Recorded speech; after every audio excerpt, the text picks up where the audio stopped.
Callaway have just done something with a driver face that has never been done before. We've seen titanium and we've seen carbon, but we've never seen them layered with poly mesh into a single speed system, which I know we all think is crazy. How have we not seen this? This is the new Callaway Quantum Series of drivers. In today's video, I'm going to take these on the golf course for a live test. We're going to talk about who should game which head, and we'll also find out if the Triforce Tech actually delivers unreal speeds, or is it just marketing fluff?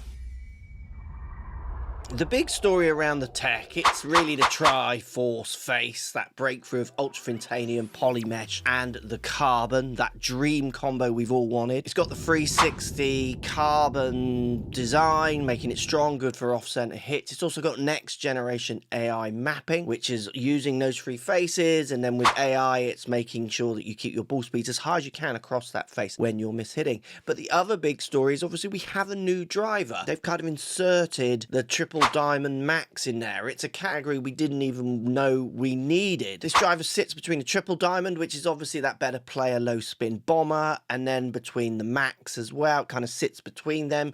If there was a gap there, I don't know if there was a gap there, but there is one now, and a club has gone in. And I think it's the club out of the new heads that's going to cause the most interest, because it is one that we've not really seen. In theory, it's pulling on the great low spin, it's pulling on that more carbon design, as well as pulling on the stability that you get from the Max. It's trying to bring both of those in together into one club, which we will test as we go on. But one thing you can never claim Callaway of is not trying to just shove that envelope just minuscule distances down that desk as much as possible with every release. They definitely go for it with the innovations there at the forefront, and there are some exciting technologies which we are going to test in this video. So 4 heads that all look very similar from this angle. Slightly smaller in the Triple Diamond possibly, and then obviously the Max in the Triple Diamond through to the Quantum Max, and then the Draw, the D, the Max D Quantum. You're not really seeing much difference. You'd have to really look closely. But what they do look is they do all look really, really good, like proper classic. And it's that classic kind of carbon top, really cleared its carbon, with the face which is clear, with obviously more of the titanium look. So this is the Triple Diamond Quantum. Like, it doesn't look tiny, but it definitely looks more stealth. Back of it off the top of the ground back here a little bit at address. What does it feel like? Oh yeah, I mean, Callaway have not made a bad sounding driver for a long time. You definitely feel this is up, but it looks compact, neat, very pretty. Triple Diamond Max, so obviously a category no one knew they needed, but obviously we all need something new. Looks great. Definitely got essence of Triple Diamond, more than say the Max if it's going to go into looks categories. I do like the darker finish. Now, it has to be said, like, sounds good. It sounds solid. It sounds carbon. Like, they do sound a little bit carbony. So if you're wanting more of a popping sound, you wouldn't go for this. But the sound is absolutely beautiful. Like, I do love the shape of it. Sits really square as well. So Quantum Max, now we are getting some more greying, so light grey around the back, where obviously the Triple Diamonds are all dark around the back. It does have to be said as well, and Callaway won't probably like this, but it's got so much TaylorMade-ism to it. Like, the two companies are just morphing into the same thing, it feels like. I mean, you could rebrand that with TaylorMade, no problem. And to be fair, TaylorMade have made some of the best looking drivers for years, so you could argue that's a compliment. Looks, obviously the essence is all the same. A little bit more driver here at the back. Definitely stretched to the ground a bit more at the back. Presents by the ball by it kind of looks bigger, even though I know it isn't. And these are where you pop. That's got more of a pop to it. That definitely has much more of that sound I think lots of you would want from a driver. I don't think it's much of a surprise that the Max is going to be the sweet spot for most people watching this video, even though people will be interested in what those Triple Diamonds are all about. Oh yeah, that feels like, I like that. Look at that, that is a bomb. We'll be presenting the numbers later. Looking forward to my quantum leap in distance, obviously. But yeah, that looks classy, little TaylorMade-esque, but that's the one most people will go for, and I think that's the sound they will want. And then finally, the Max D. Nothing really looking that different from the Max. Like, it sits and looks very nice. Just looks good for a friendly driver. Oh, low heel on that one, quantum heel. Again, it's got the pop sound more that the Max has. So the Max and the Max D have that kind of more, what I think lots of golfers will want sound from a driver, where the triple diamonds, you could argue that's what that player might want more as well. It's got that more kind of carbony, what some people would call traditional sound, because it's like getting closer to like what an old wood would sound like. As always from Callaway, super well made, look classy. I am surprised at how much they reminded me of TaylorMade, considering how much these two companies tend to kind of fight, but they just look good. They sound solid, slightly different in their sounds, but all of them sound what they kind of should sound like.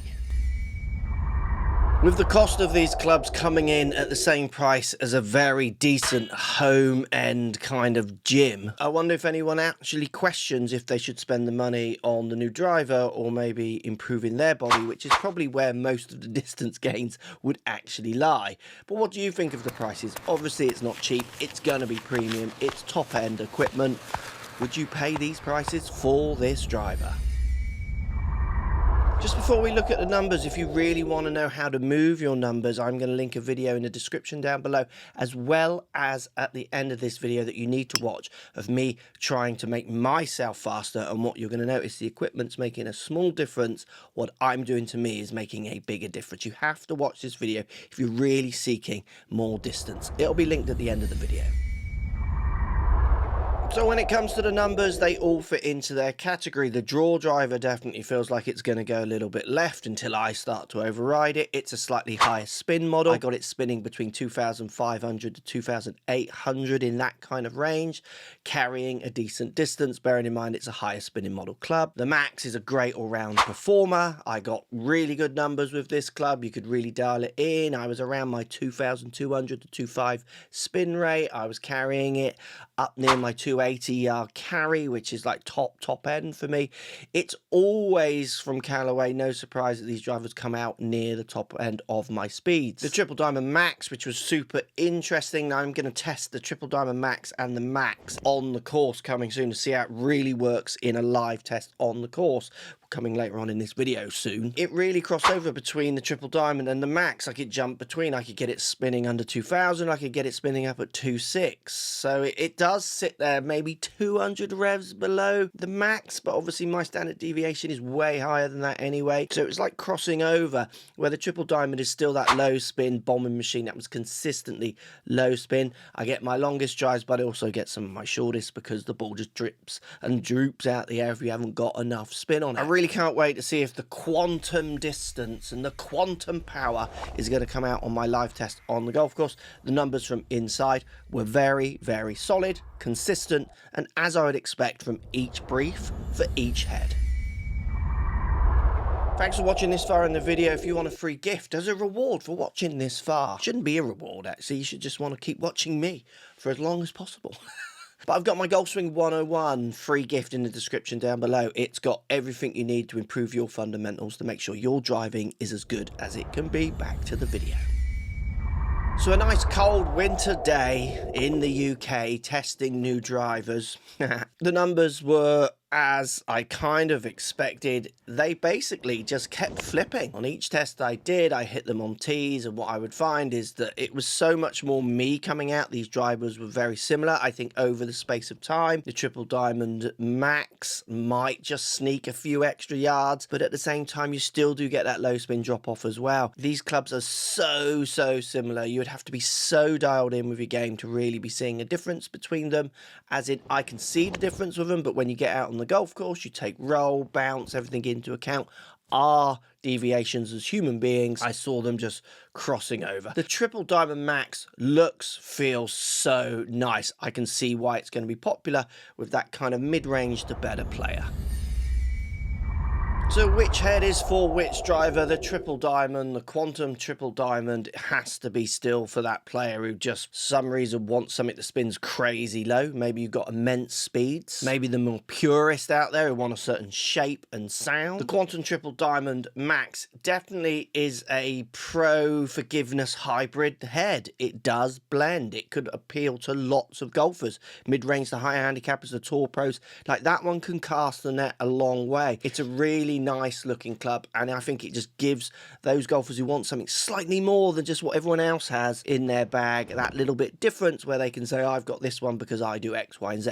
For me, a good all-round performer, slightly on the low spin. The Quantum Max is the net caster. It could go from tour player to beginner. As long as it's fit and made correctly for that golfer, it's going to just do what you need it to do. It can be a medium to slightly lower to slightly higher spinning clubs, subject to lofts, shaft weights, and how you deliver your club. And as always from Callaway, it's a great looking, great performing, solid all-round. And the Max Draw, definitely for anyone who maybe wants to calm down a certain shape or promote a certain shape more. It looks good for a draw club, and it's a friendly head and feel design. Basically, at the end of the day, there's 4 driver heads in there that I can't think of any golfer who couldn't find a club amongst these 4 heads. So did the Triforce Tech actually deliver unreal speeds, or was it just marketing fluff? Tell me in the comments, what do you think?